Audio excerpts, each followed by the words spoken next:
Good morning, Joe. You hear me? You on mute? How are you? Okay, great. So the weather is quite cold over there? Yeah, it's chilly. It's a little snowing this morning. Oh,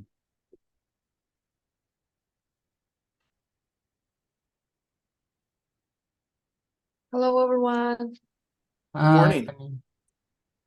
Good morning. Hello. Hello.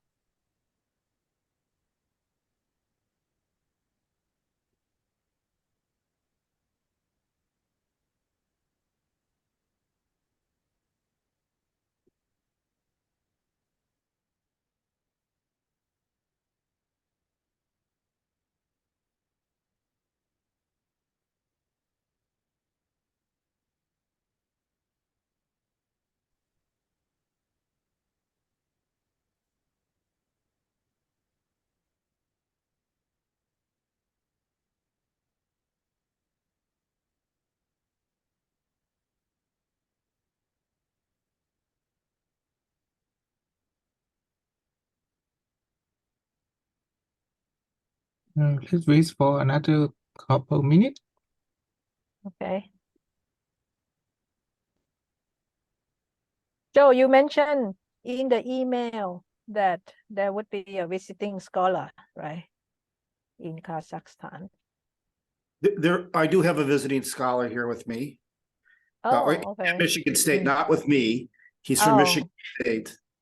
oh, Buren sent me all the names of our Kazakhstan uh, people at this workshop, and I'm going to share it with him. He doesn't know some of the people I know, or that I knew by okay. name. So he's Mm. from the Yeah, that would be he's from the capital. His university is in the okay. International University. Anyways, I met him yesterday Okay. Mm. for the first time. Yeah. Okay. Okay, that's great, so that they can build a network, right?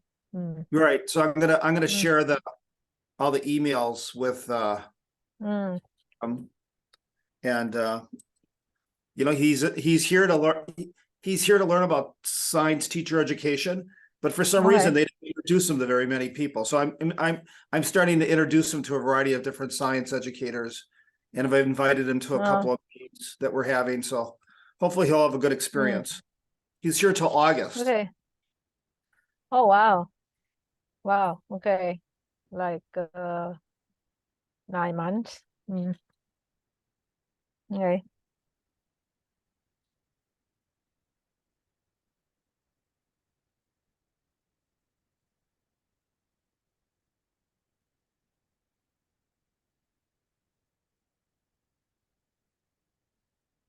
Is there any MSU presence in this part of the world, in Southeast Asia or in Kazakhstan? Is there any what? I'm sorry, say it again. Any? Like, is there any MSU unit or affiliated campus? Not that I know of. We do have a fairly active international group that I bet you Agama knows better than I do, right? Because she was here. So I'm sure she. I can I know Sam Samantha pretty well. I can talk to her about possibilities. She's retiring. Agama, Lynn Payne is retiring. So I didn't know that. Okay. yeah, she just announced it. I don't know. I was a little bit surprised because it sort of seemed to come out of the blue. Yeah. I haven't spoken to her yet, so I'm gonna try to find her and see. I hope she's okay. I mean, it seemed like it came out of the blue. But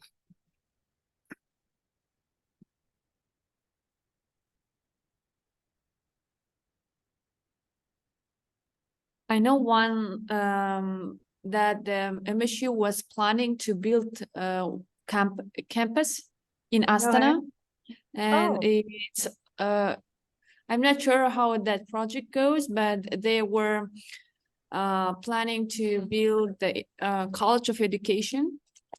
Kind of had the one branch, remote branch of MSU in Astana. So, and they planned that to 2024, I guess.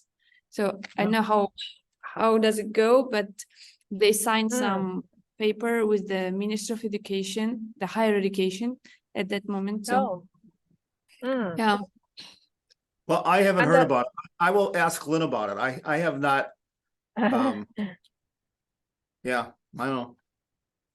Anyways, we should probably get started at 7:05. Good evening, everybody. Welcome. Thank you for joining us today. I think we're going to have a really exciting day. I'm going to introduce you to a free online modeling tool. It's called Sage Modeler. It was developed by the Concord Consortium and Create for STEM to support children all over the world in doing systems modeling. And it was supported very nicely by our National Science Foundation. So again, this was a collaboration from between Concord and Create for STEM, and we also partnered with K-12 schools to really try to build up the system. And also the Concord Consortium. If you don't know about the Concord Consortium, you might want to try to visit them. They really have a lot of innovation, a lot of uses of innovative technology tools. And so they were our partners in really helping to try to develop this particular tool that all people can use throughout the world free of charge. In fact,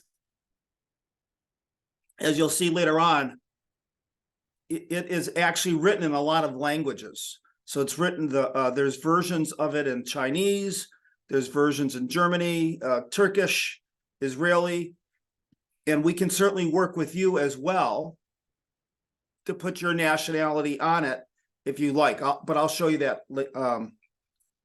later on. So what are we going to do today in these 3 days? So what are our workshop goals? I'm hopefully going to provide a really nice introduction to Sage Modeler that can really, so that you can use it to work with your own particular students. Sage is actually a systems modeling tool. Last week when we were doing modeling, when we were doing our paper pencil modeling, we were dealing with systems because we were identifying everything that was in our system, but it was more of a mechanistic modeling tool. Sage isn't as much of a mechanistic modeling tool, getting down to what causing what, but rather how does one variable affect another variable. And I'm going to try to go really slowly through that entire process today to really see if I can help you really be able to do modeling on your own with it. We'll explore a little bit about what system thinkings mean. We'll revisit some ideas in modeling. Hopefully we'll experience some pedagogical strategies that you can use. And of course, I'm also gonna share with you what's called some information that can really help you use modeling in your own classroom. I'll introduce you to a variety of different resources. So what were our goals? So there are other modeling tools out there, but often they're not very easy to use. So what we try to do is to create an intuitive tool that really supports students in model building, can allow them to graph the results of the model they developed and actually look at the data to see how does the data generated for their model actually compare to the real world. And we try to build in scaffolds. I'll show you how to do this in a second. We try to build in scaffolds that can really support kids in this process. One of the things you'll notice is that it's a semi-quantitative tool. So kids can actually generate data, but they generate that data more by entering in a qualitative statement rather than writing a mathematical equation. Our work was also really trying to explore the benefits that students get through modeling, and we have a number of papers that our postdocs and our graduate students have written related to the benefits of using Sage Modeler. And we've developed some curriculum units that are based upon project-based learning that, again, I'll share with you. And you're welcome to use any of those units as well, in addition to the other units that we're introducing you throughout this entire series of presentations and workshops. So this is kind of in review, but I really wanted to stress it once again, because I think it's really critical. Why are we using such tools like modeling tools? And one of the most important one is we really want to get kids to develop this usable knowledge. And we want them to be able to, and so I'm going to jump right now down to the fifth bullet, the being adaptable and flexible. And when you have usable knowledge, you can also think flexibly or adaptably. And of course, you only get that kind of knowledge as a learner when you build something yourself. And so modeling is actually what I like to consider a constructionist tool. It's actually based on the work of Seymour Papert, where he developed the notion that it's in the act of constructing, building something, that kids actually form their own knowledge. And that really is what is the power behind modeling, because it's particularly an online modeling tool, because students can build something and then see the results of it. And that really helps them to develop this deep knowledge, flexible thinking, and problem-solving skills. But the other really important aspects that I really like about modeling, it really puts kids, learners in groups, and they can share their ideas. And often when they're talking through their ideas and they see, and you'll see this in a second, how a model works, it really is very powerful as far as being motivating to them. So there's getting kids engaged in modeling can help them build all these competencies: usable knowledge, collaboration and communication skills, flexible thinking and problem solving, and maybe perhaps most important, a mindset that actually says, I can actually figure something out. I can actually make sense of something, and these tools can actually help me learn. So that's why I really love modeling so much. And hopefully, you'll have the same feeling about all this as we continue. Of course, this once again is in review, but what's really critical here is this notion about promoting the three dimensions working together. So when you build models, you are always using a disciplinary idea along with cross-cutting concepts, in particularly systems and systems thinking, as well as cause and effect. And you're also, of course, using the scientific practice of modeling. So there's a variety of different practices, but the one that we're going to stress the next 3 days is this notion of developing and using models. And of course, there's a variety of different cause and cross-cutting concepts, but we're really going to focus on cause and effect and systems and system models. In review again, what is a scientific model? Remember, a scientific model is a tool for basically representing the variables that are in a system, right? And how those variables influence other variables. So we build relationships between variables in the hopes of seeing how it impacts something. And in that process, we're either explaining how the system works or we're predicting how the system's going to work. And of course, we've already talked about the modeling practices. You always have to plan, and this is going to be really critical today. You're going to have to plan, then you build, you can share it with other people, you can evaluate or test it, and you can revise it. And of course, it always starts with a question. So, and hopefully by building one model, it leads to other questioning. So again, this isn't just review, and this is going to be a really important page for you always to come back with and to share with your kids. Every model begins with a question that you're going to try to answer. You always have to plan, say what's inside your model and what are their factors that are associated with it, right? That's a really important aspect of system thinking, is defining what's inside your model. What is it you're really focusing on? Then building those relationships, testing them, and revising. Of course, what can we do with models? We can respond to questions. We hopefully will make sense of phenomena. They can really serve as generative tools for predicting and explaining future phenomena. We can revise them, and this is such a critical aspect of modeling. And hopefully, as we keep going, we'll really learn this. The models are only as good as the data that we have. Models they're not what the world is. They help us explain what the world is. And as we get new data, we revise our models. Again, it focuses on providing explanations. And of course, you know, there's a variety of different kind of models. You can go from three-dimensional models like the Watson and Crick DNA model to paper and pencil models that you see on the left, to a girl having an idea in her head. Okay, so now we're going in. So that was all in review from stuff we did last week. Now I'm going to slow down a little bit because now we're going to dig into Sage Modeler.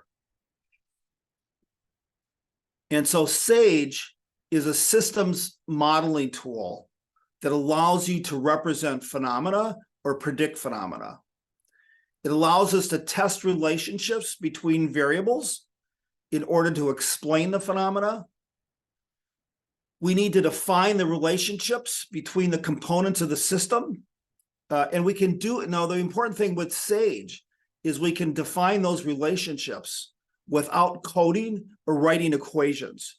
So that's where the scaffolding comes in Sage Modeler.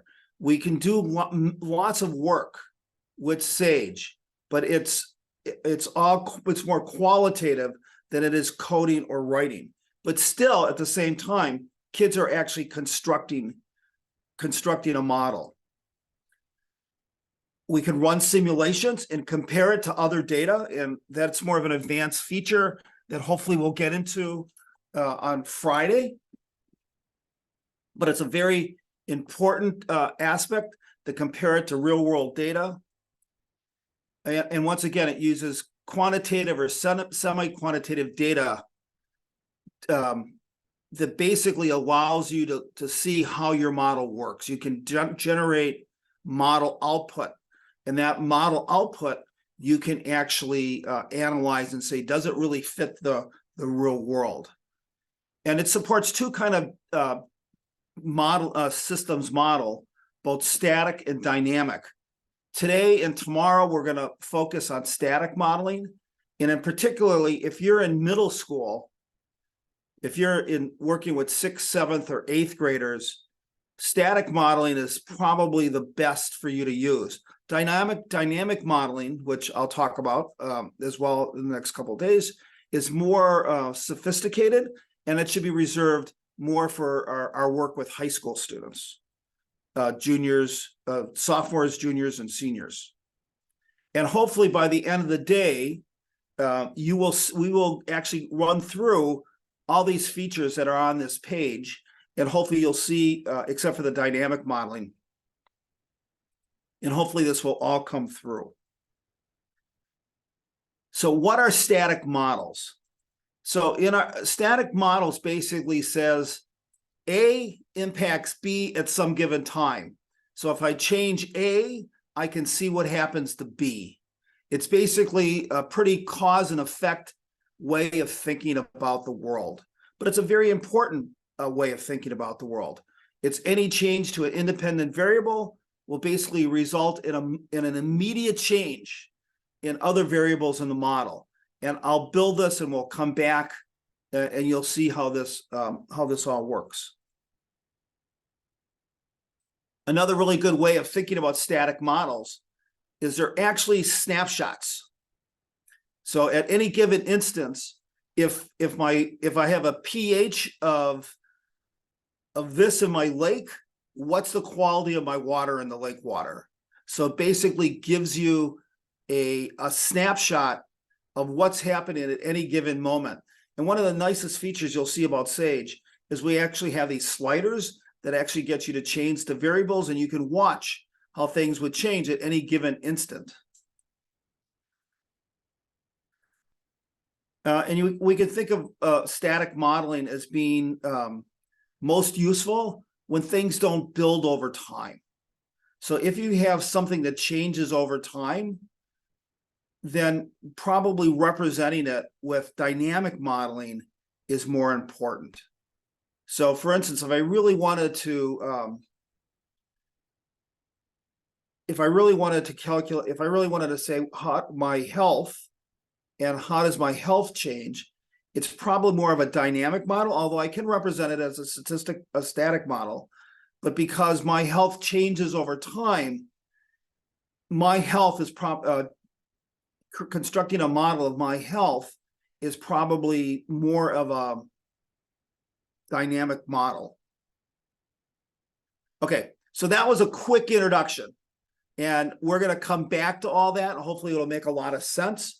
But what we're going to do now is we're actually going to get into the practice of modeling. And from this point on, it's really important that you follow along with me. So I'm going to ask you to download Sage Modeler. I'm going to ask you to go through the steps with me. So hopefully you have this PowerPoint in front of you, and you can follow along with me step by step. And before we go on, however, I just want to see if, like the other days, please feel free to put any questions that you have into the chat, and we will talk about, I'm pretty good at looking over and catching them now and then. But if you have any questions about Sage right now, I'll just take a minute and see if anybody has any questions up to this point. This is sort of all introductory material to sort of have a sense of where we're going.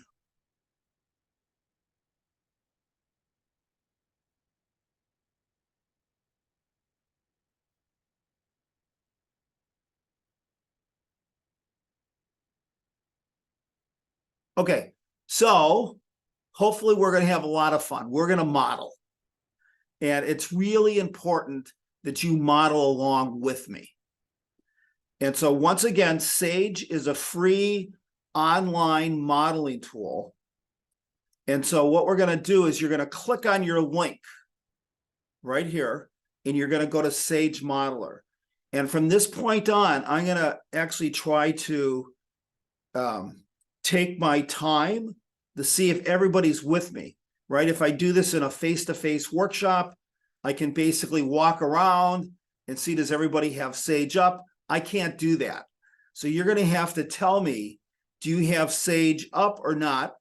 And you have to realize that unless you go through this with me, you're not going to get very good at it. Yet it's such an important tool if we really want to get your children, your learners, to really develop this deep usable knowledge. So I'm going to click on my link,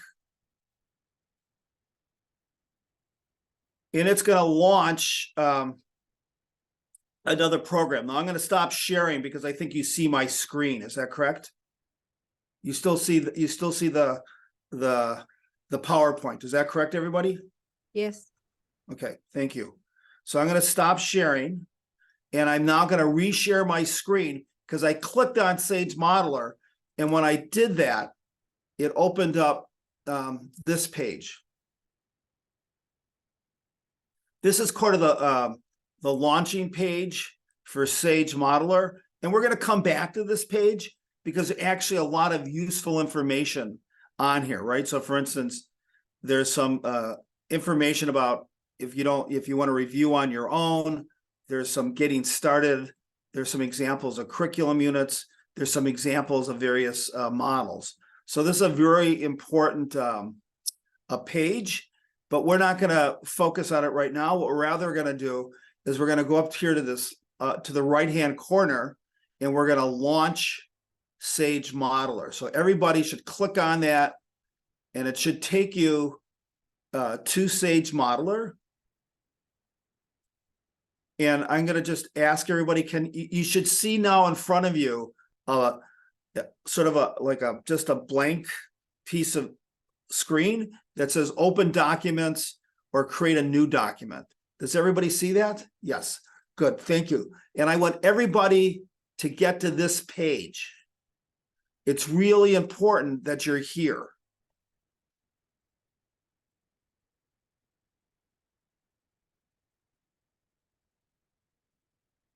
Okay, I got some yups and some yeses, and I saw a nod on my screen.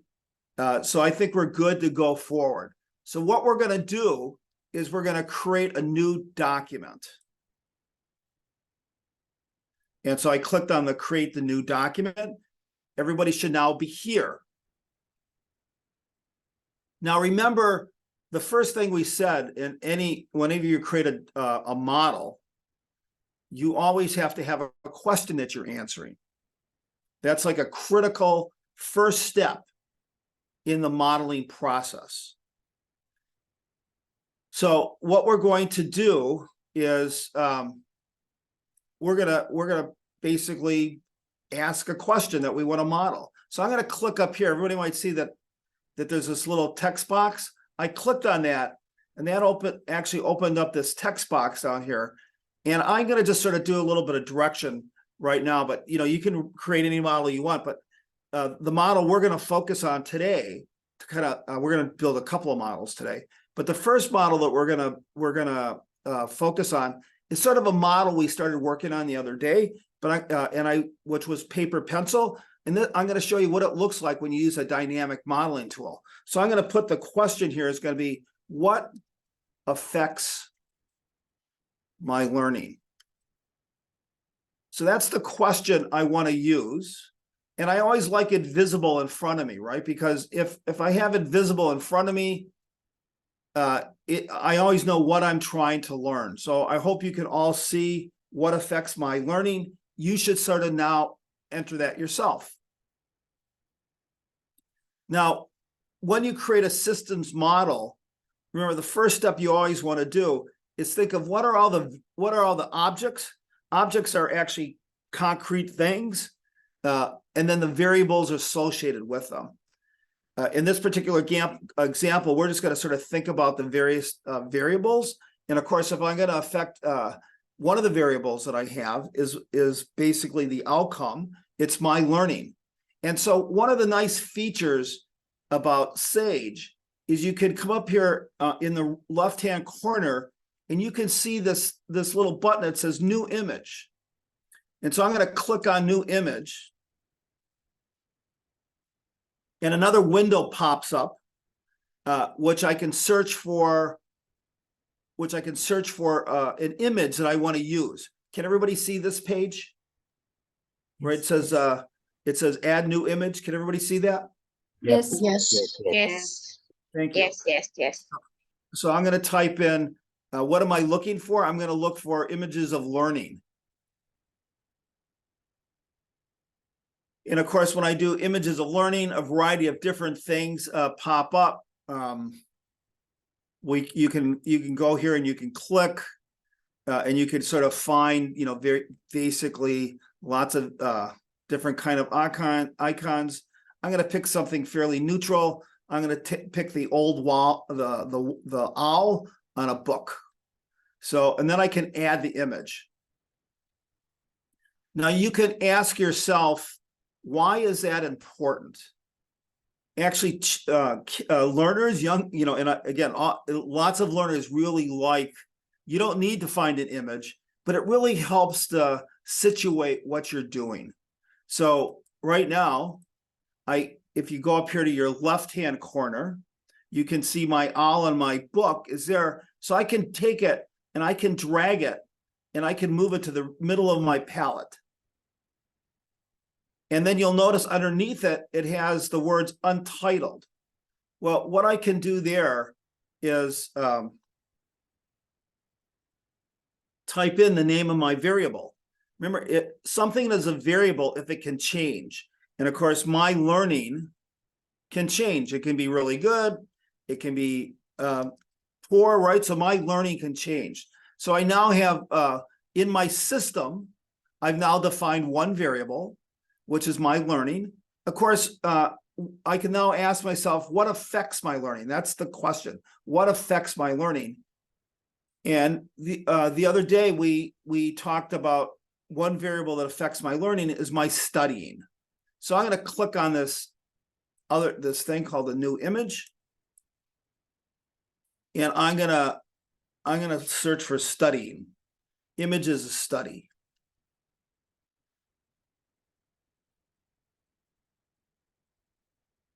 And I get pretty much the same thing. I'm gonna see if I can find something that's a little bit different. How about if we take this this little image of a person with books, really looks like they're working hard. So we're gonna take that, we're gonna add that image, and I'm gonna drag it down. And I'm gonna, now again, it's a variable, so it has to change.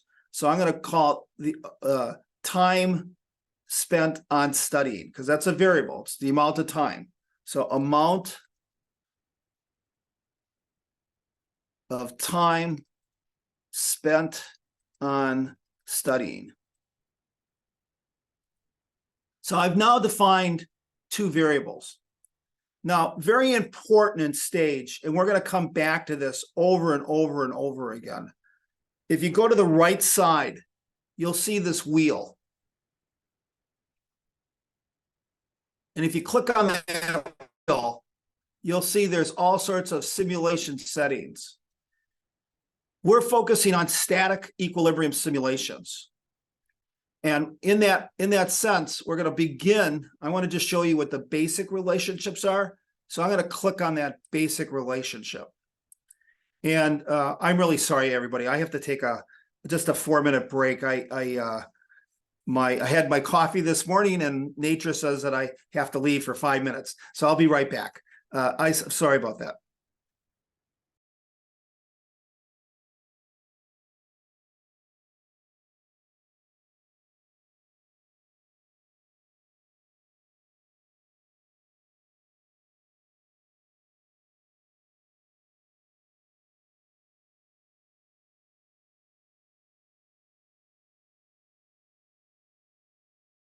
There's always static equilibrium, an expanded set of relationships.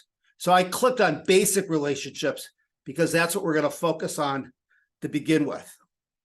So now that I've identified one variable that affects my learning, I can now make a relationship between them. So if I click on the amount of studying, you'll notice that you see this little arrow. That little arrow actually stands for a relation, to build a relationship. So I can click it. And of course, it's the amount of time I study that affects my learning. So I'm going to take that and draw it to my learning. So now I have a relationship. And you will notice that there's a dashed line. And the reason why there's a dashed line is because we haven't said what that relationship is. By the way, it's fine for you to use different images, right? I don't care about the images. You should pick images you like. That helps you personalize it, and I think that's great. So you don't need to use the same icons, but what I'd like you to do is follow along so that you understand what, building the relationship. So now, so changing icons, perfect, no problem. But what you really want to do now is we're going to define our relationship. And so to define our relationship, we're going to click on My Learning. And you'll notice that when My Learning, when I click on My Learning, the palette on the left side actually brightens up. And one of the other things you can notice there is that there's various aspects. But once again, you see the arrow. That arrow stands for the relationship. So I can click on that arrow. And when I click on that arrow, this palette jumps up at you. And this is what I meant by saying it's a semi-quantitative tool, because I'm going to specify the relationships based on a qualitative statement. So it says an increase in amount of time spent on studying causes my learning to increase or decrease. Well, I think it increases, so I'm going to click on increase. And why? I always like to tell students to really try to put these reasons in there. So the more I study, the more I learn.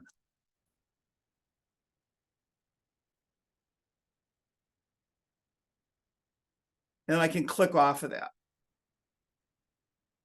So now we've specified a relationship, and you'll notice it's now, the arrow is now red, which tells me that I have a positive relationship going from the amount of time I studied to my learning. And now you could say, okay, Joe, what's the big deal? Well, if you go up here and you click simulate, you'll notice that all of a sudden on my two variables, I have on the deep independent variable, I have this slider. And you can actually move that slider up and down. And you will notice that as I move my slider up and down, how much I learn actually changes. Right? So if I study just a little bit, what is my learning? Just a little bit.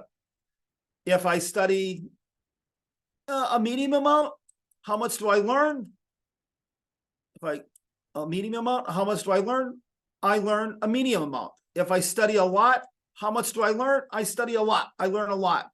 So kids can get an image about the relationship, and they can talk about it. Does that make sense? Right? Does that relationship actually fit what happens in the real world? If I study more, do I really learn more? You can equate that to achievement if you like, right? I like learning because that's the positive aspect. So I'm going to just stop there.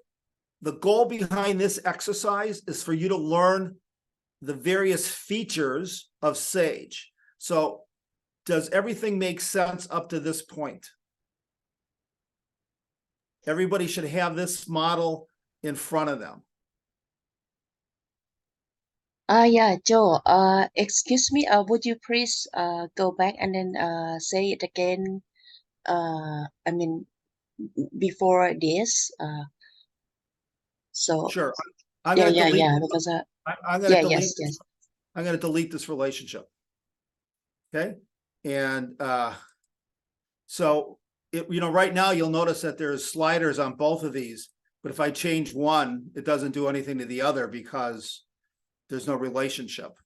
And so what I really want to do is I want to specify a relationship between my amount of time studying and my learning.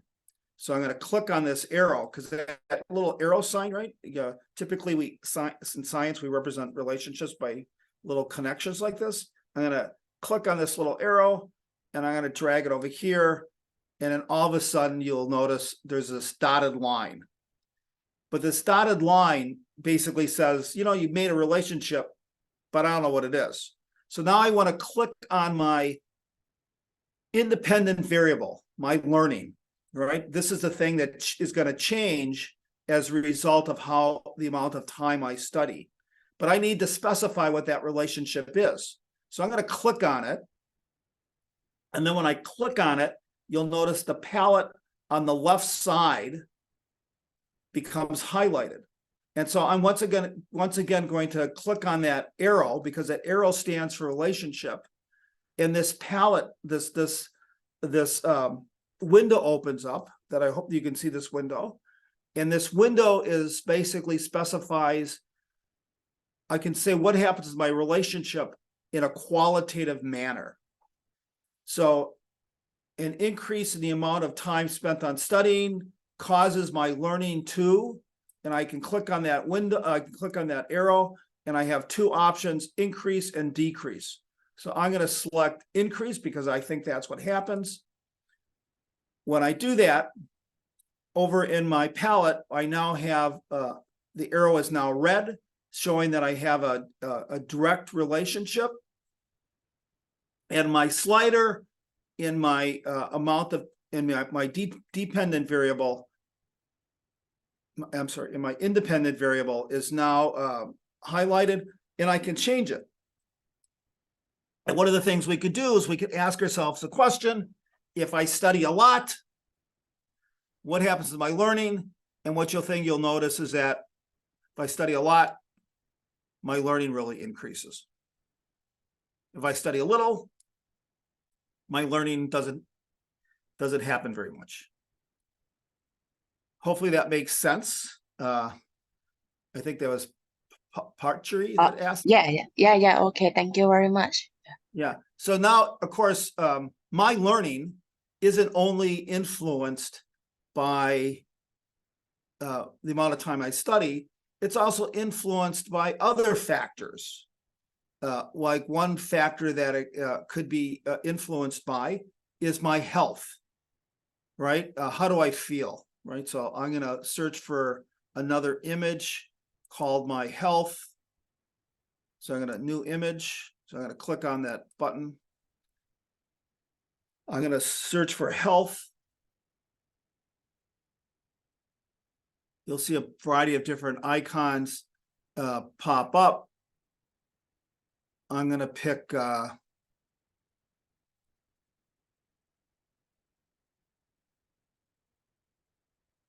I like bananas and I think they're healthy, so I'm going to click the banana. And I'm going to add that image, close that window, and now I'm going to sort of go through the process again.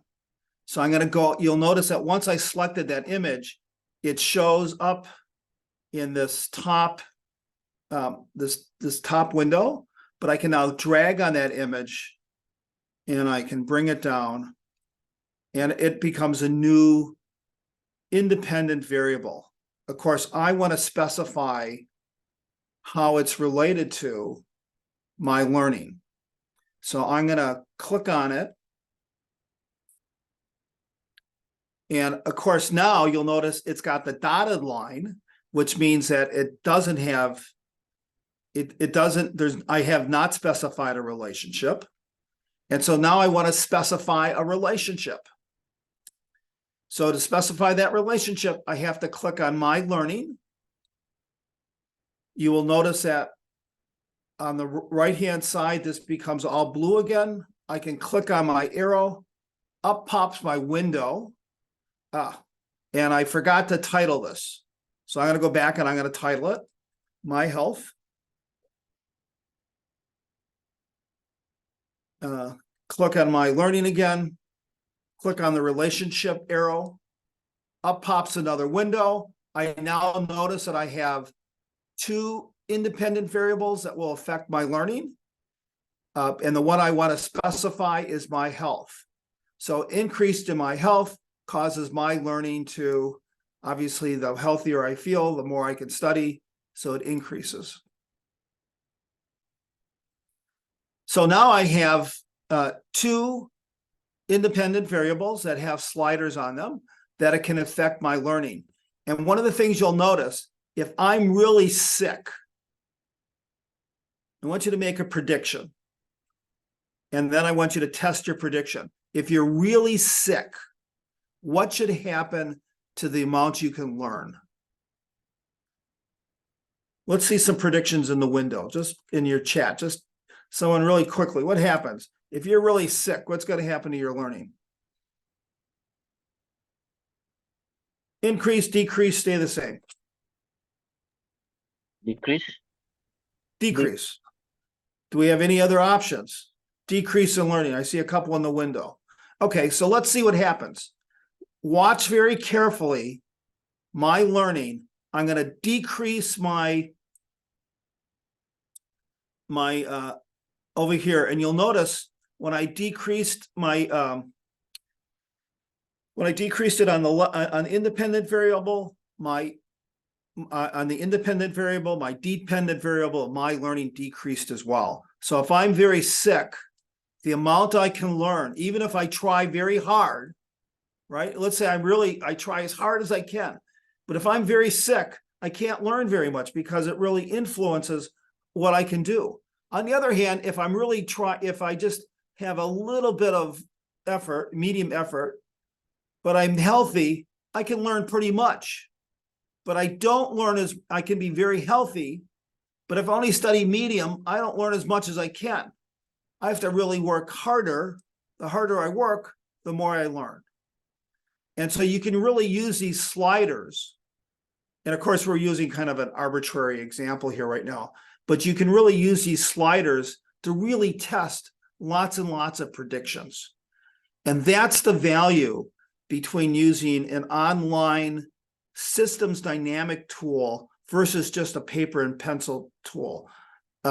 If you're just using a pencil and paper tool, you can't test those relationships.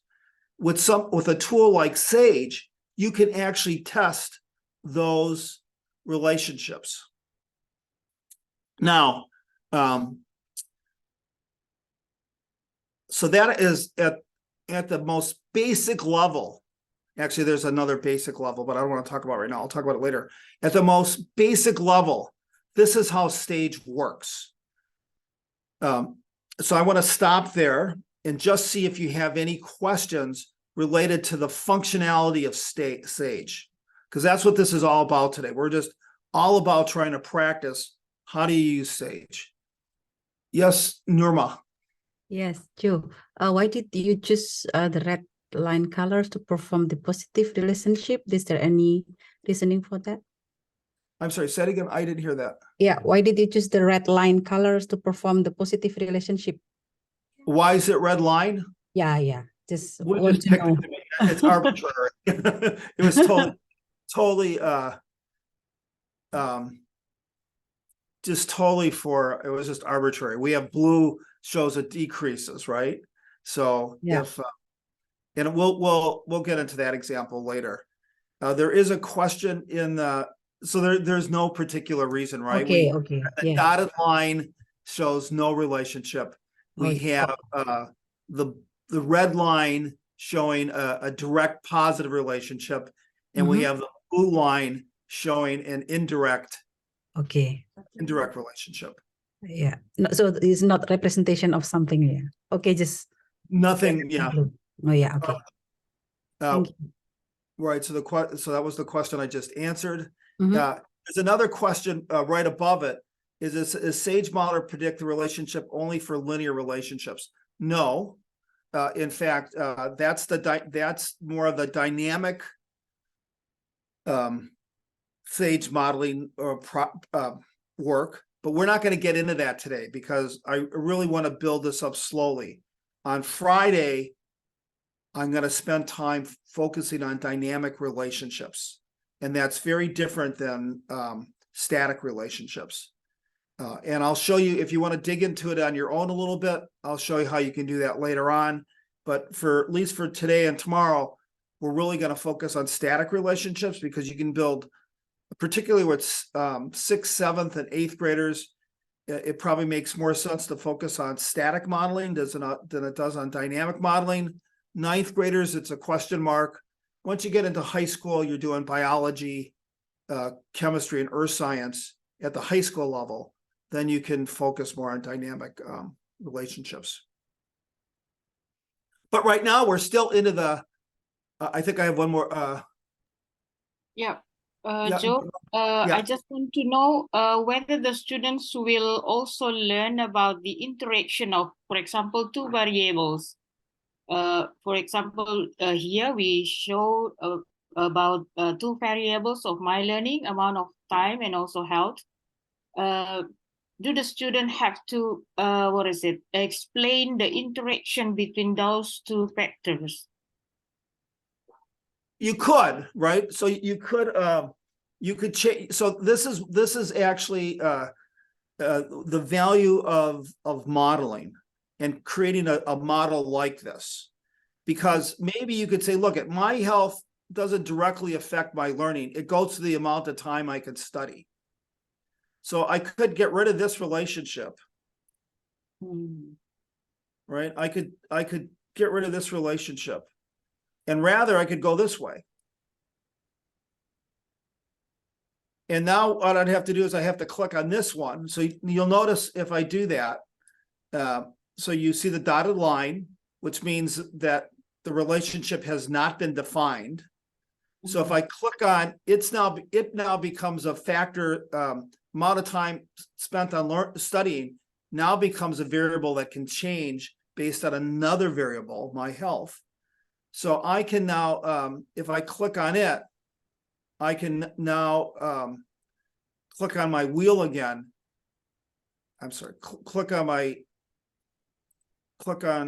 relationship window, my arrow, and now comes up, it says an increase in my health causes the amount of time spent on studying to increase or decrease. Again, it's going to be increased, okay, right? The healthier I am, the more time I can study.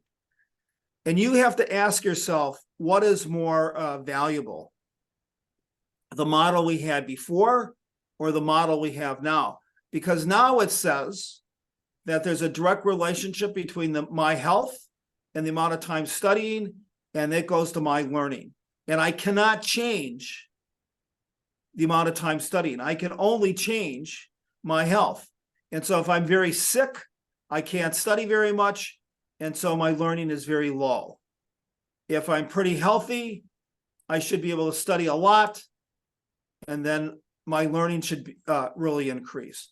So this is one of the reasons why I really like modeling and having it visible like this, because then learners, if we were dealing with a subject matter topic, could really debate what is it really like, right? I'm just using this because it's sort of a common, everyday, simple thing that we can all focus on.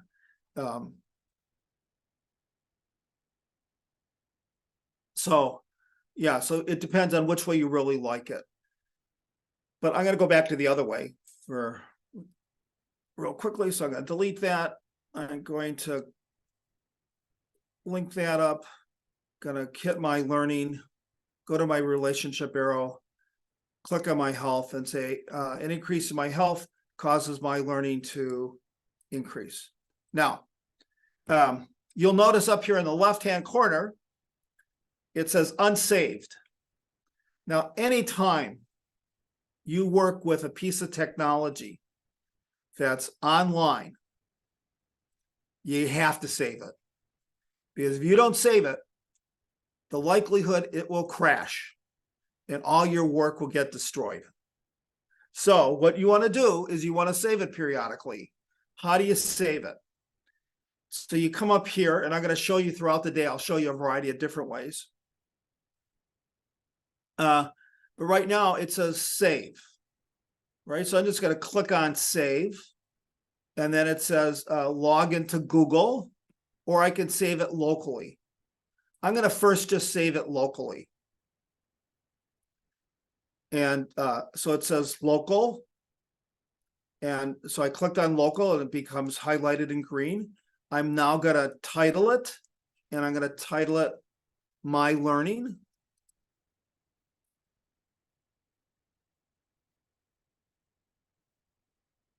And I saved it.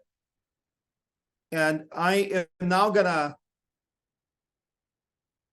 quit this model.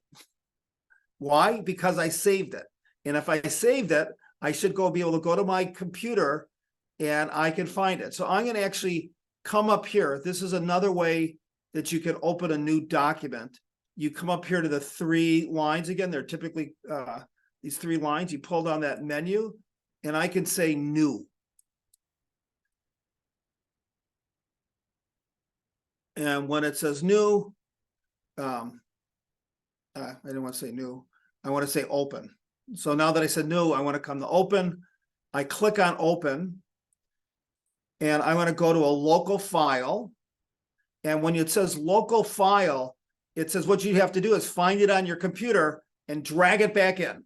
So I'm going to, you might not be able to watch this because the way Zoom works, but I'm now going to go find it on my computer, which I just did. And I'm now going to click on it, and I'm going to take it.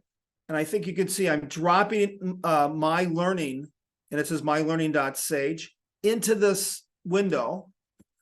And voila, it's back, right? And it's so important for you to save.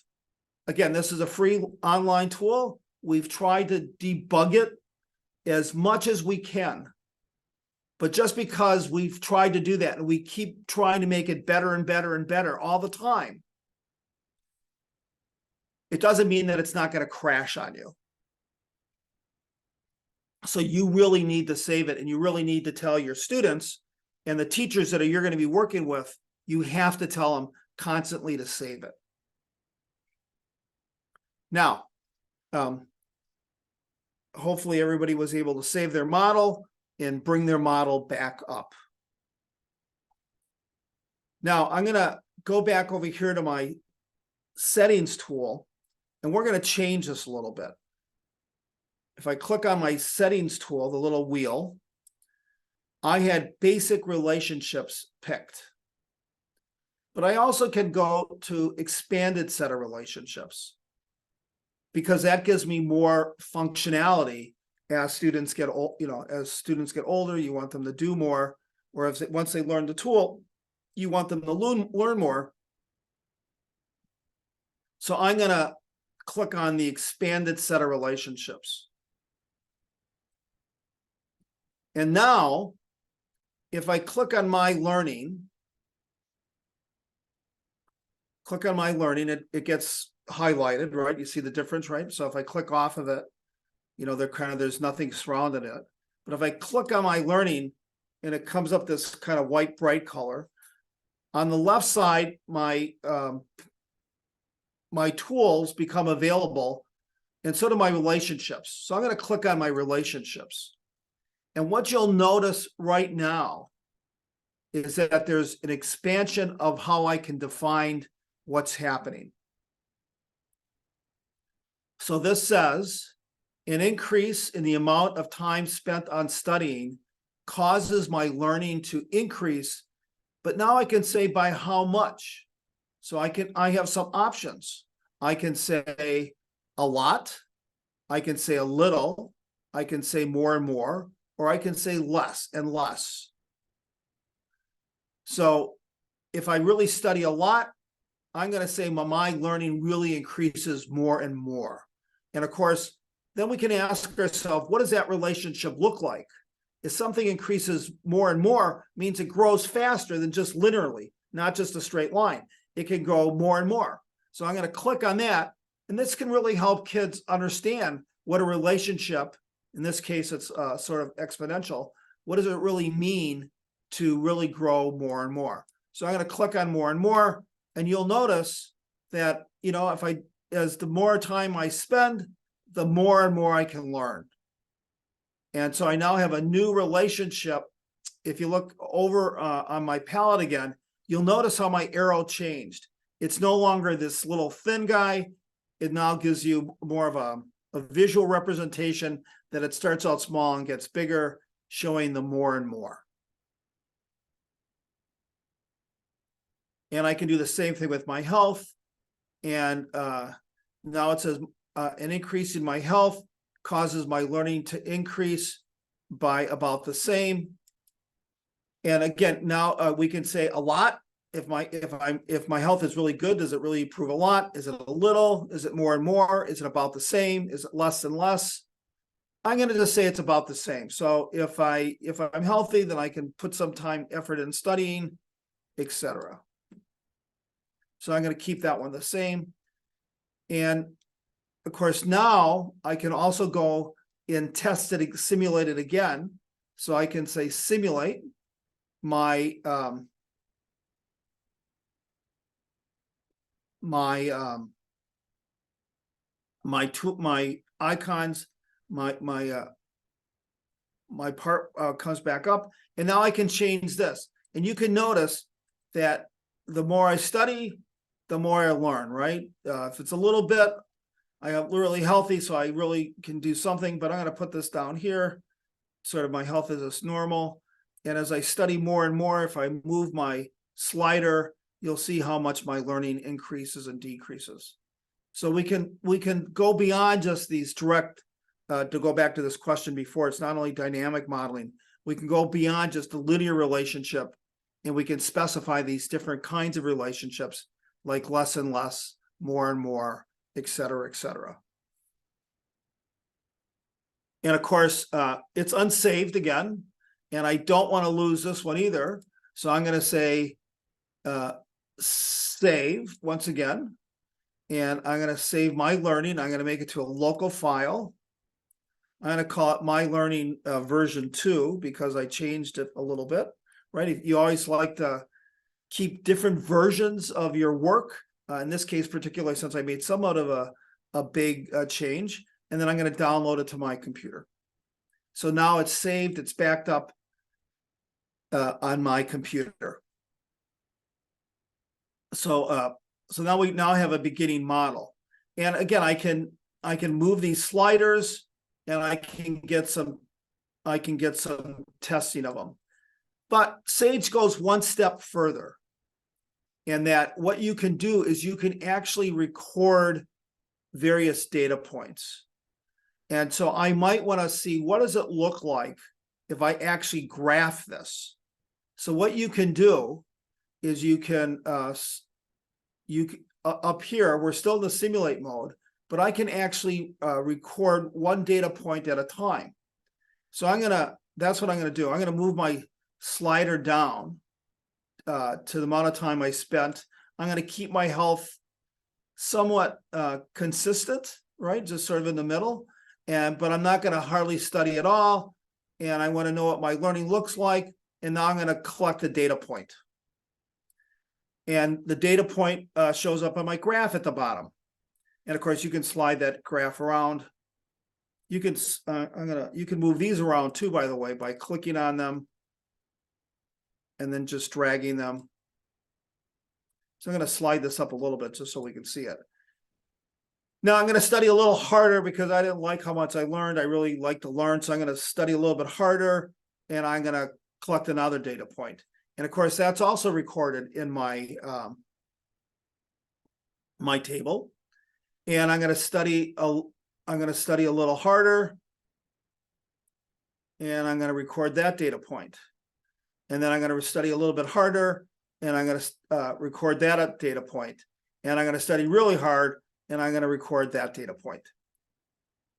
And of course, this now shows how does my, I just collected some data that basically looks at when I have average health, which I'm basically controlling, I'm not changing it. So that's my control variable in this case. But the amount of time I studied, I actually changed it. And of course, you can look at the graph, at the table, and you can see that when my learning, and if I look at data point 5, if you look at it, it says, I studied a lot, and my learning was pretty good when I have average health. But often data tables, as you well know, aren't very good ways of looking at data. So what I'm going to do is I'm going to now click on this other icon up on this top menu bar, which says graph. And I get a graph. And what you notice is just there's 5 data points because that's the data I collected, right? And it just gets splashed into a graph. And of course, I want to now plot it. And so how do I plot it? So again, my dependent variable is my learning.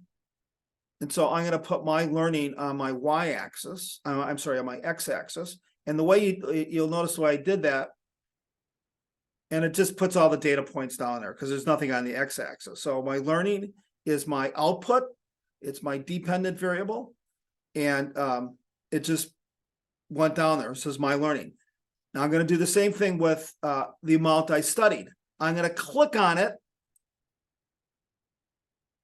Everybody can see that I'm going to click on it. I'm going to take it and I'm going to drag it and I'm going to put it in the y-axis. And you'll notice that the more I study, the more I actually learn, right? So I get a nice relationship there. So it shows you that the more time I spent on learning, the more and more I can possibly learn when I have average health. Now, again, it's not saved. It says unsaved. I always get worried when I see unsaved. I'm going to quickly go and save it once again. Save, just download it. There it goes. So it's saved. So Sage has a lot of wonderful features that allows you to both put data in a table and then also graph it. And I think there's a couple of questions. A table gone when I click X. How to retrieve? I found it.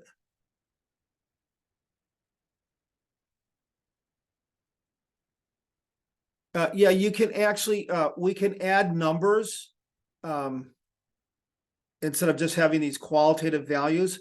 But let's pick that up tomorrow, because I want to basically now, I've now introduced you to a variety of different features. And what I want to do is I want to actually start a new one. And basically by starting a new one, I want to then have you go into a breakout room, and I want you to try it all on your own. I want to try to get 2 more models in. I'm not sure if we can, but I really want to try to get 2 more models in. So I saved this one, and what we're going to do now is make a new one.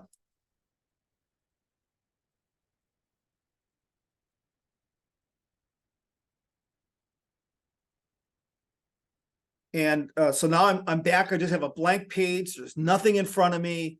And of course, the first thing in any modeling practice, if I have to ask myself, what is it that I'm modeling? And again, I'm going to take something very simple, only because this is just us practicing, right? This is not, it's us learning how to use the tool.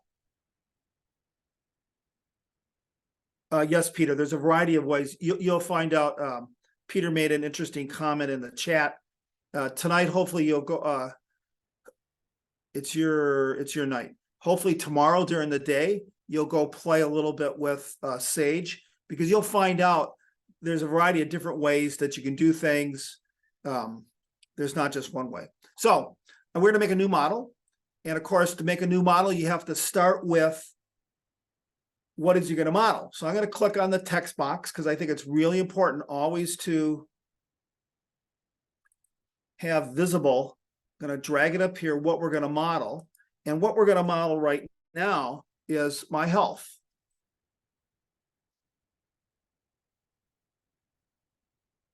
And so I'm going to go search for an image of health, my health.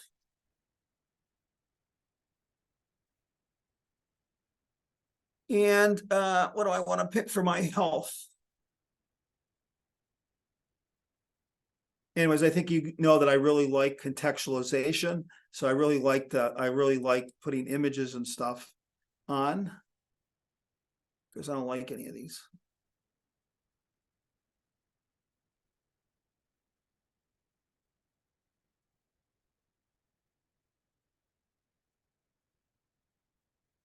Now I'm going to take this little fitness one. I kind of like that. It shows I'm pretty healthy. So I'm going to add that image. And I'm going to add another variable quick. I'm going to search for another image.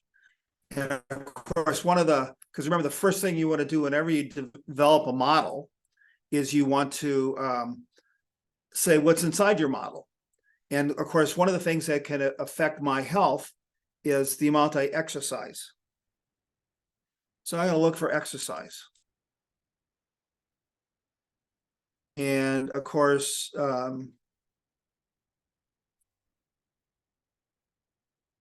I'm actually going to change this up. I really like the little picture of the yoga.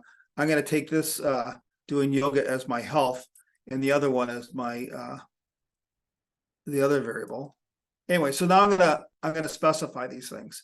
So I'm going to take this one, and I'm going to classify that my health. That's my independent variable. That's going to change depending on what I do. So that's my health. I'm going to pick the exercise one. And I'm going to say amount of exercise.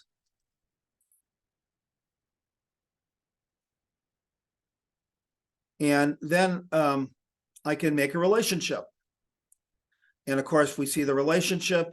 It's dotted, means that I didn't specify what it was.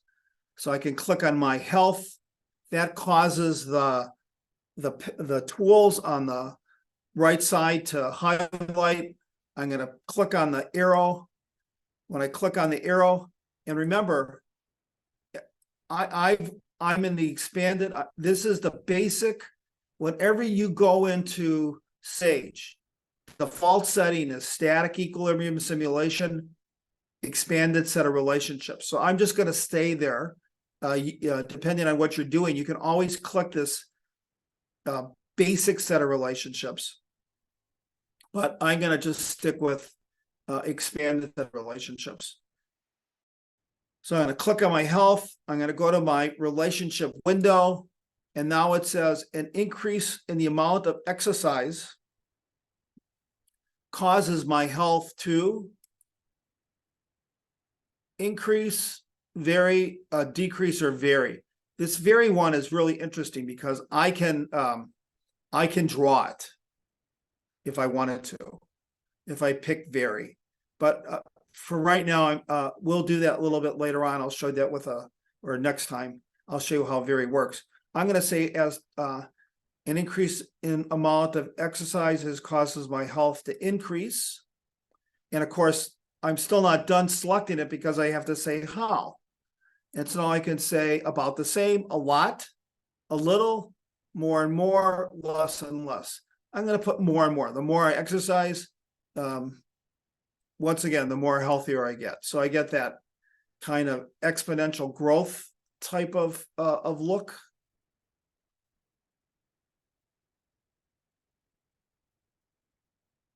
That's what I did wrong last time. Anyways, I plotted the graph wrong last time, my fault. You guys have to correct me when I plot. If I do something wrong, you guys have to correct me. I obviously made the graph wrong last time. Anyways, so here's my health. And now that it's specified in that way, I can simulate it. And of course, when I simulate it, once again, I can move my slider up and down, and you can sort of see how it changes. And I can also collect some data. But one of the things I can do is rather than clicking point by point, I can record the data continuously. So I'm going to say record continuously. And then I'm going to come over to my slider. I'm just going to slide up and down. And you'll see as I slide up and down, changing my amount of exercise, my health changes. And all that gets recorded in my data table. And of course, now I can stop recording and I can come over to my graph. And this time I'll plot this thing right. I knew there was something wrong looking at that last time. I'm going to show you a different way to go here. You can come over here and I'm going to click on my health and I'm going to put it, click on my health, and I'm going to drag it and put it in the y-axis because that's the dependent variable. I'm going to click on the independent variable, put it on the x-axis. And there we see it. And you see a very nice graph that looks pretty close to what we had, the way we selected it. And so this is another way of testing your model, if that's what you think happens in the real world. You will notice I did an error so far. I did not save my model. So I have to go and save my model. This time I'm going to show you a different way of how to save it.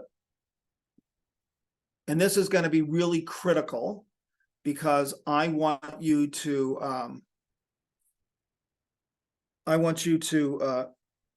basically save it in this way. So you're going to, instead of now going to local file, you're going to log into Google if you can. And I'm going to say my drive, and I'm going to call this my health. And I'm going to scroll down and I'm going to find all the work I do with Thailand. So here's Thailand 2023-24. I'm going to click on that. I'm going to go down. It's going to say Sage Modeler. And I'm going to click on some practice models. And I'm gonna now say this is 2 because I was practicing last night. This is version 2. So I'm gonna save this and now it's there. And so what I like you all to do, I think you all have access to that folder.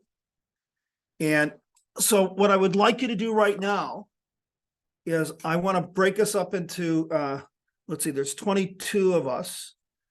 So I think putting about 4 people in a group, so maybe making 6 groups would be really advantageous. I want you to add, I want you to, I want you to add 1 or 2 more variables. You go to your groups and you can work together in your groups to come up with 1 or 2 more variables. I want to then ask you to test it to see how it works. So I want you to add 2 more variables about what affects your health. You can make that up on your own. You can, and then I want you to test it and I want you to save it. So I'm going to give, and I'm going to jump around, come into various, I'm going to give you a couple of minutes to get started. And then what I'm going to do is I'm going to pop into your breakout rooms to see how you're coming along, to see if you have any individual questions. And then we'll come back in 10 or 15 minutes, depending on how I see how you're doing, and we'll share some of our models. So that's what we're going to do from this point forward. So Buren, can you put everybody in breakout rooms? Yeah, sure. Great. Let's go in the breakout rooms. You're gonna add 2 variables to the model. You're gonna test it. You're gonna collect data. You're gonna collect data on your table. You're gonna graph it and you're gonna save it. And then we're gonna come back. And I'm gonna ask 1 or 2 groups to share their model. So let's go into some breakout groups.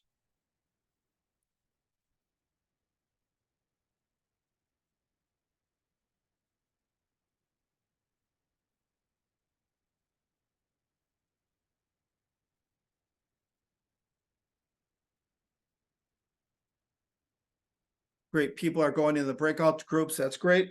And I will come and join you in a few.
Burin? Yes, Burin? darling. Can I go to another breakout room because I Sure. was in a first room, but I was alone in the first room, so Okay. nobody. Can I Oh, go no. to maybe second or third? Yeah, okay. The first one now have someone. I'll put you Ah, back in the first room. in first room. does he know? Because I'm just connected. I just finished my work and connected. Okay. So maybe I I'll didn't put you understand in how. the second room. Yeah. Maybe, yeah, thank you.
You know, Okay.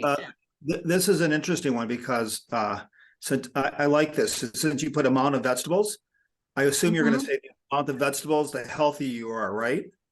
So you could put junk food. And of course, the junk food would decrease your health, right? I don't know what's going to put junk food search and see what it says. Oh, great. So you could put junk food. How about French fries or something like that? Oh, it's okay. It's fine. Okay, do you like French fries better? And a hamburger is not necessarily bad for you. It's not as bad as French fries. Okay. Okay, French fries.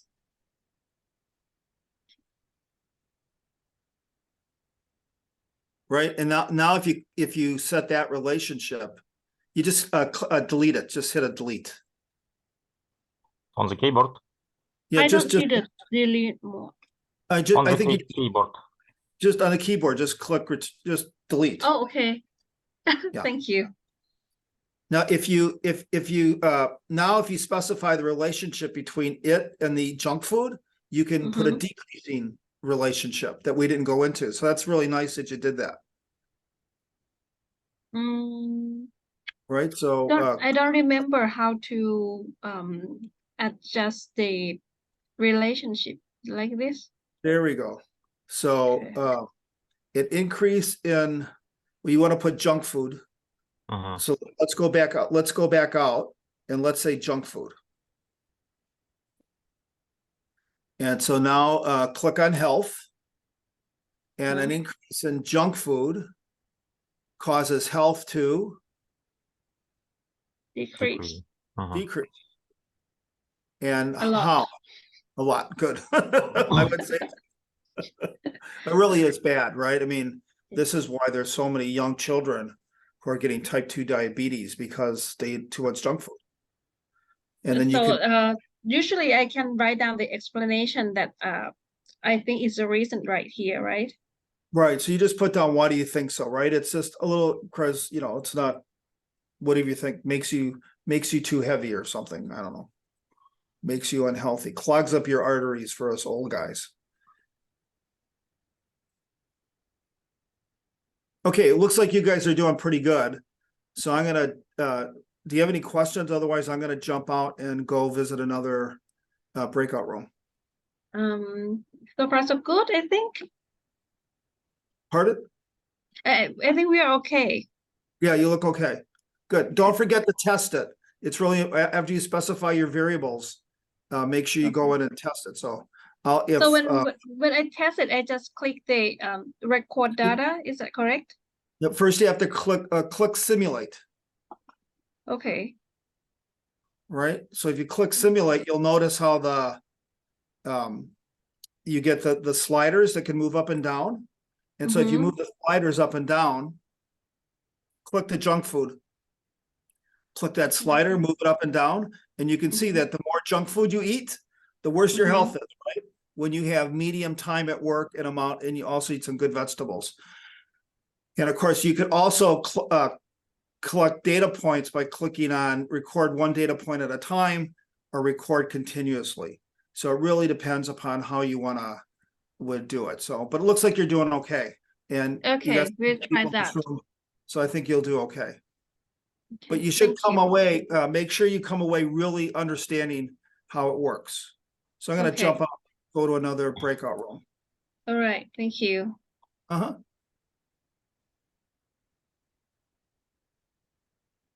May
Well, I popped into a number of breakout rooms and everybody seemed like they were doing okay.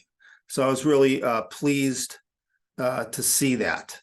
I really love formative assessments, right? So I can, one of the things I like about modeling is you can pop into the breakout rooms and you can sort of look around and you can say to yourself, how's everybody doing? And you get some feedback with respect to how people are doing. So I was pleased to pop into the breakout rooms. What I'd like to do now is I'd like one or two groups to basically share their models and explain their models to us and see if you have any questions for me regarding the use of Sage Modeler up to this point. So if we could have a couple of a group or two share their models, that would be wonderful.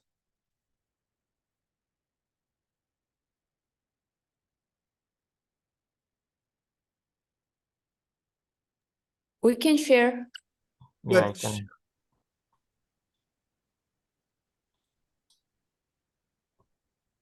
Oh, all right. So I was with Muni and we were, or let me make it bigger. So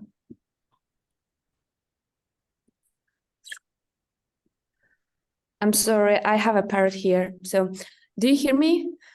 Yeah. Oh, so we added two variables, and one of them were the healthy food, and the second of them the happiness. And we gave the reason like if we eat more healthy food, our body will be healthier.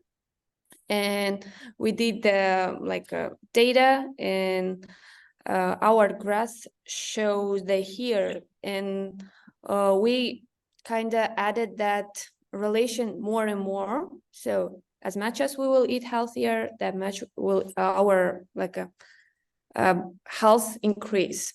And second variable is happiness. So a lot of happiness brings a good mental health. And we added we added a lot. I'm gonna explain this. We have the more and more, and second one is a lot when the happiness is affects more than the healthy food or amount of exercise. So we can see the line graph here. So it shows the stride, and we tried to change the to more and more and collect the data again here. So, and that's why we have the two line graph here, one line curve, second one, the straight one. Can I ask? Yeah. So from first graph, you have some critical value of your health.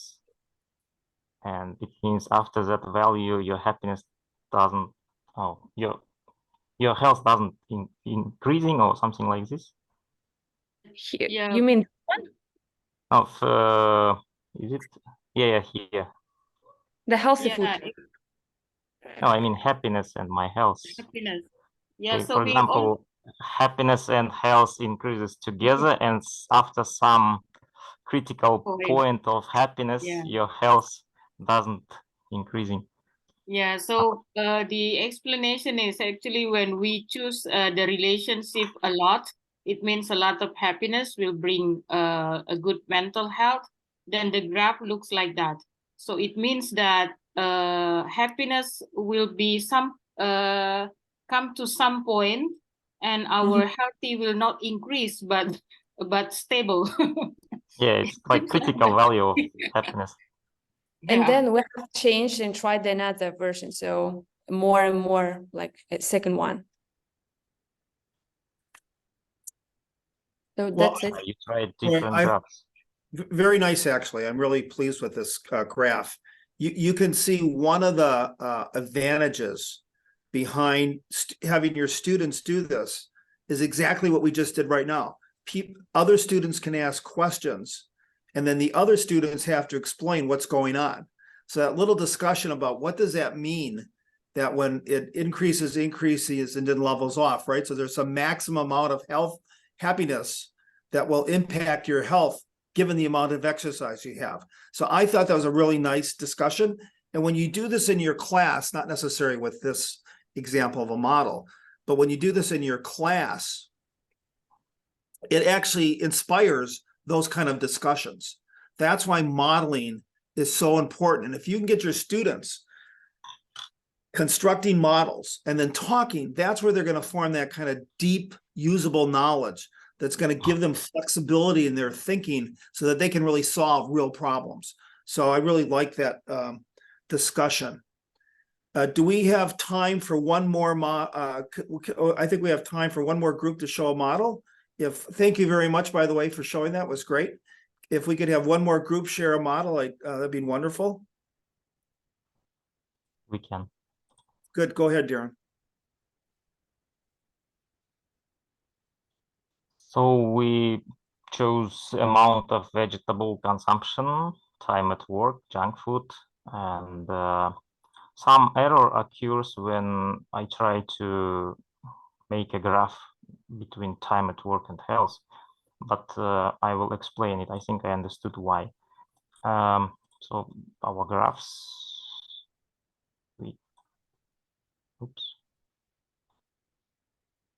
here and health here.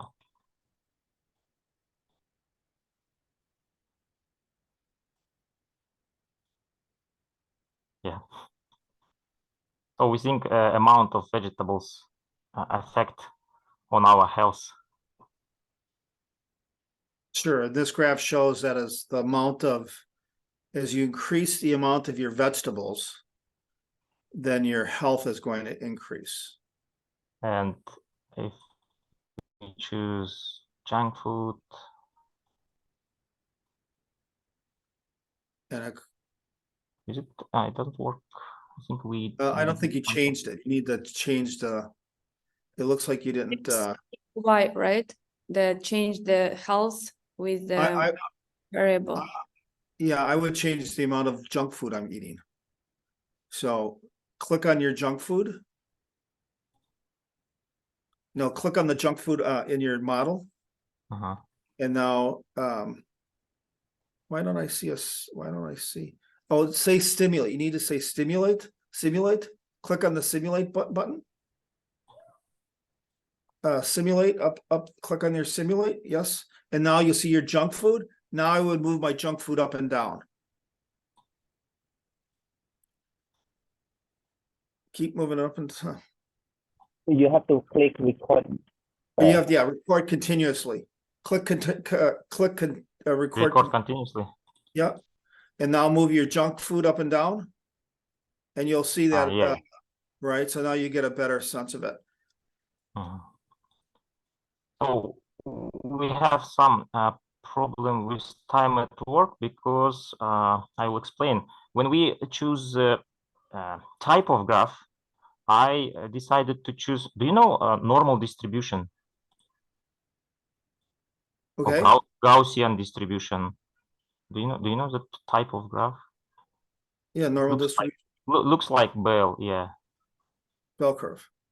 Yeah, so we think time at work should be something like this because you have some middle average time at work when it's good for your health, but less time at work and more time at work, both of them can be bad for your health, I think. That's right. And that's where you would use that variable function. Yeah, right? So we draw a graph. That's by ourselves. We didn't choose the graphs from the list of graphs. We draw a graph. So I think this is why we have some error. For example, well, let's go back and look at it real quick. Let's try to problem solve it. Click on our health. Graph. Yeah, no, click on health. Yeah. No, health. Click on health. The icon, the health icon right there. Right. And now go stop recording. Stop. Okay. And now I'm sorry. Now click on your what happened to your time at work? Okay, now click on your relationship arrow. Relationship. Oh, on the left, the right side, the arrow. Click on the arrow. No. On the right side, click on the relationship arrow. Go way to the right side. Now you got to click back on health. Click back on the health icon. Yeah, here.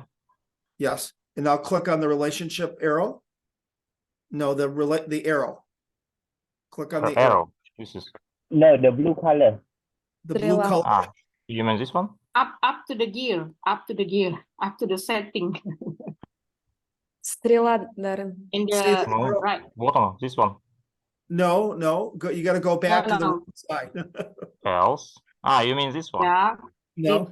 Yeah. No, on the right side. Yeah. The right On your side. right side. The Yeah, blue that one. You mean this one? Yeah, that one. Yes. Okay. Now click on time of work. Say vary. So Right. this is our graph. Right. So Oh. an increase in time at work causes health to vary as described below. That's good. That's great. So there's nothing wrong with that. Now go back. Let's see what happens when you do it. Now When go I back. Back Now go to back. work. And, yeah, go back and say continuous, record continuous. And let's move time at work up and down.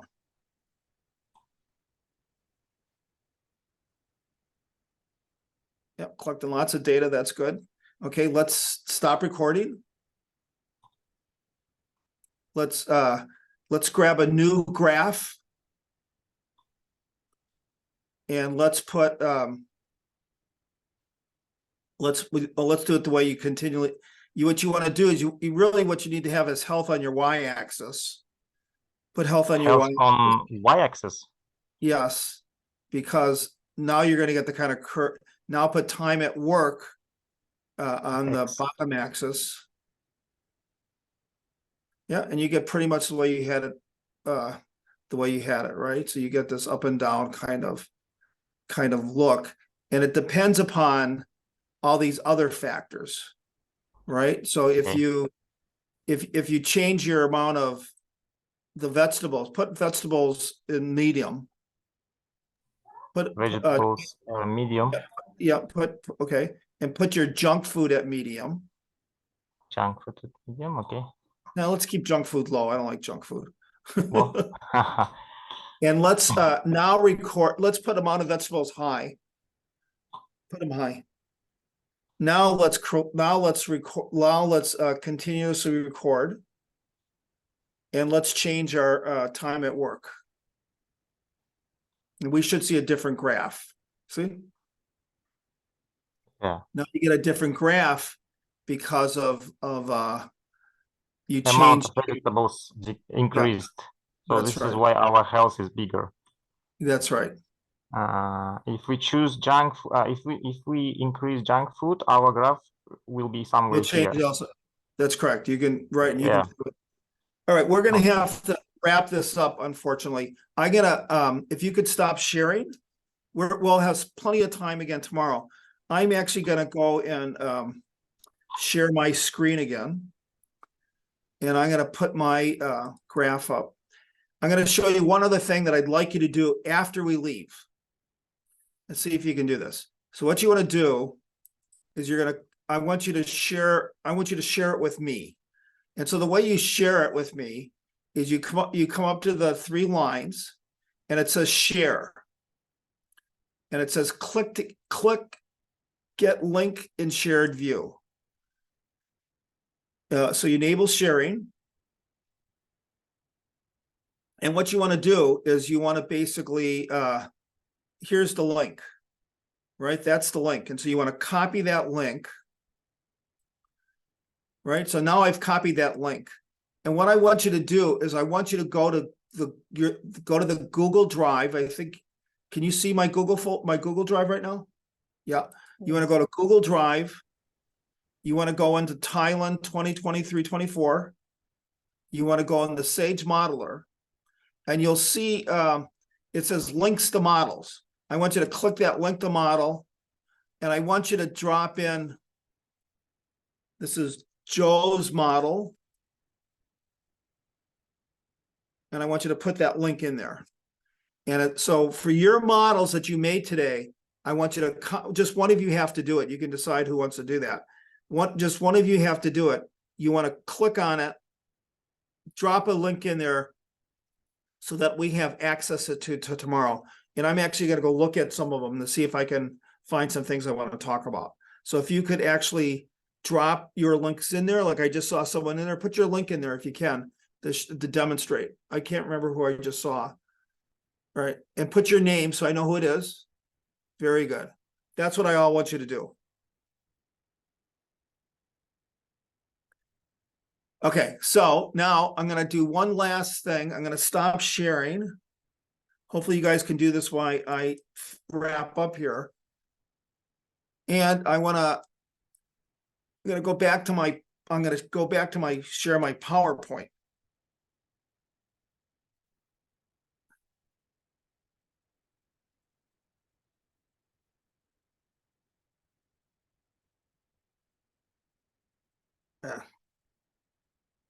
Okay, so this is where we were. And these are some of the skills we practiced today. We came a long way. We launched Sage Modeler. You downloaded images. You selected the type of model and the relationship sets you wanted to do. You labeled your variables. You made relationships. You simulated your model. You tested it. You made a graph. That's how you tested it. And we basically did 2 models, and now you're sharing it with me. So we really came a long way. You learned, as a result of today, you really picked up some really nice fundamental skills. And tomorrow we're gonna, if you have questions, we're gonna go back over them. Now I'm gonna do one last thing before we leave today. If you go to Build Sage Modeler Resources, click on it. Can you see the screen? It's what do you see right? Building Sage Model Resource and Model Design The Guidelines. slide PPT. Right. Okay. So you PPT see like slide. you see a sheet.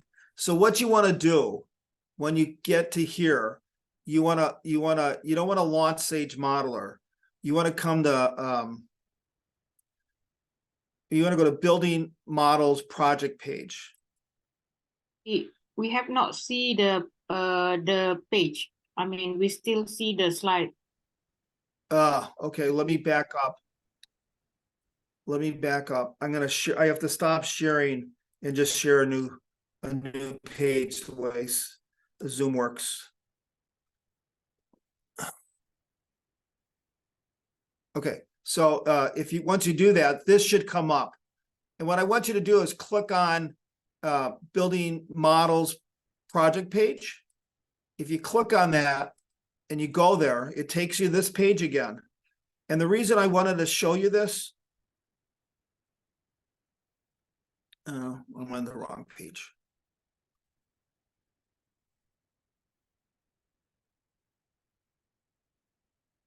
Sorry, I'm on the wrong page.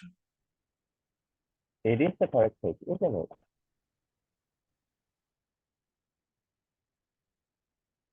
it? Go to focus area where it says STEM models and simulations. No, that's not what I want. Forget it. That's okay. We'll do it tomorrow. If you, let's see, building models. Let's go to Launch Sage Modeler. We're gonna do that instead. Okay, can everybody see this page? You should see Getting Started. Did everybody see Getting Started? Mm-hmm. Yeah? Yeah. Okay, so if you have time tonight, what I'd like you to, or today, tomorrow, I guess, it's your night. If you click on Getting Started, it takes you to, and you just read, you can go to this tutorial, Getting Started document, and just read through it. It'll really help you a lot. Right, so it just helps you build through it. So I would just say, just play around with that page. It'll just help you a lot on, what we're doing. And tomorrow we'll come back around, we'll review everything. We're going to build a more complex model, and then we're going to start building a water quality model. But we're going to first build a more sophisticated scientific model. Anyways, with that, I really, if I'm gonna stop sharing. And I'm gonna share once again my PowerPoint.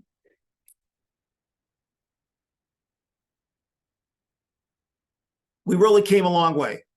We were able to do all these various aspects of modeling. Now we need to do some more practicing and building some more models, and we're going to be ready to go for you to be able to teach your teachers and work with your students in how you build models. So we've got 2 more days to go deeper and to really learn some more aspects of functionality related to modeling. I hope you found today valuable. And I have to get to a different meeting, so I'm gonna sign off because again, it's my morning, it's the beginning of my workday, and I have to start some of my work at the university. So I hope you had a good day. You learned something about Sage Modeler, and I'll see you bright and early. I'll see you tomorrow evening and bright and early my time. So goodbye. Have a good evening. Bye-bye. Have a good day. Thank you. Okay, bye. Bye. Bye-bye, Thank Joe. you. Bye, everyone. Goodbye, everyone. Okay, thanks, Rob.